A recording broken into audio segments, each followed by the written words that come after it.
na ndio maana Depu ndo aliyeshauri hii dabi iletwe huku, mimi nipate goli 3.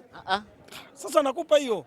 Unasema Depu ndo aliyeshauri kwamba hii mechi iletwe Zanzibar, ndo tunaipeleka kule kwa sababu Depu anatakiwa afunge goli 3. Ameshaujua uwanja kiasi hicho mpaka anashauri. Sikiliza, ndio maana nakwambia Depu ni mchezaji mkubwa, umenielewa?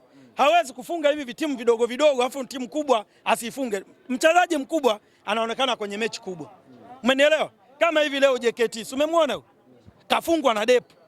Wewe ulitegemea Depu anamfunga JKT? JKT ambaye yuko bora kuliko. Leo tunavyozungumza JKT yuko nafasi ya pili mpaka sasa hivi. Hata baadaye watu wakicheza mechi zao bado hawafikii nafasi ya JKT. Wewe unashindwaje kumheshimu JKT? Haya, ndio maana nakwambia Jumapili Depu anafikisha goli 8.